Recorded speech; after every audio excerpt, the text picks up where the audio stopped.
অস্ত্র হাতে পাক বাহিনীর বিরুদ্ধে করেছেন যুদ্ধ।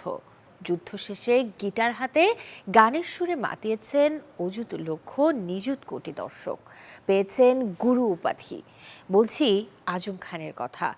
আজ তার ১৩তম মৃত্যুবার্ষিকী। প্রয়াণ দিনে আজম খানকে নিয়ে স্মৃতিচারণ করেছেন তারই বন্ধু সহকর্মীরা।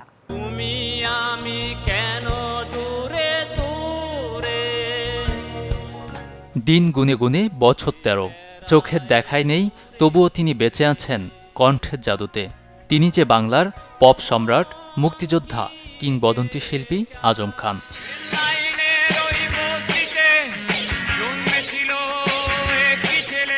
১৯৫০ সালে জন্মানো এই শিল্পীর যেমন অবদান ছিল ৬৯-এর গণ অভ্যুত্থানে, তেমনি ৭১-এর মুক্তিযুদ্ধেও। ৭২-এ স্বাধীন দেশের প্রথম হার্ড রক ব্যান্ড উচ্চারণ দিয়ে স্বাধীন দেশের স্বাধীন জনমনে সাড়া ফেলেন এই গায়ক। গান দিয়েই ৭৪-এর দুর্ভিক্ষে হায়রে হায় বাংলাদেশ শিরোনামে আন্দোলিত করেছিল গোটা দেশকে। মুক্তিযোদ্ধা আজম খান, তারপরে ওরে সালেকা মালেকা, এই কম্বিনেশন স্বাধীনতা উত্তর বাংলাদেশে যে না দেখেছেন, তিনি আসলে আজম খান ম্যাটারটা কি এটা বুঝবে না। পরে শুনে টুনে বোঝা হয় না, ওই সময়টা বুঝতে হবে।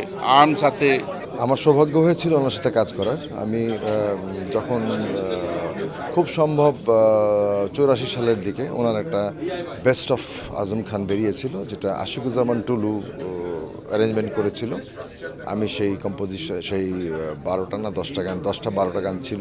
পজিটিভ মাইন্ডের একজন লোক ছিলেন। আমি ওনাকে স্মৃতিচারণ করছি একজন গুরু হিসাবে। উনি ইন্তেকাল করেছেন।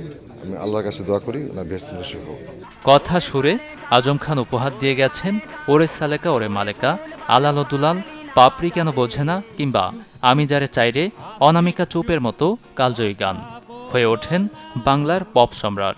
এই দিন আসলেই স্মরণ করি, বিশেষ করে ওনার অবদান এবং ওনার ব্যক্তিত্ব, এটা খুবই বেশ করি।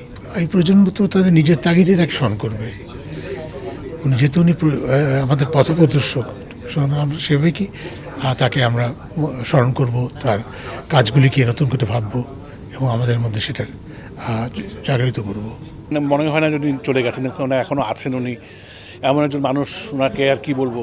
ওনার স্মৃতির প্রতি আমি সবসময় শ্রদ্ধাশীল ছিলাম এবং উনি জীবিত থাকার সময় ওনাকে খুব শ্রদ্ধা করতাম এবং ওনাকে নিয়ে একটা বইও আমি লিখেছি। গানের সাথে অভিনয়েও দেখিয়েছেন মুন্সিয়ানা, নাটক, সিনেমা কিংবা বিজ্ঞাপনেও। ২০১১ সালের ৫ জুন ক্যান্সারের সাথে হার মেনে পাড়ি জমান ওপারে। প্রয়াণ দিনে পপ সম্রাট আজম খানের প্রতি রইল শ্রদ্ধা।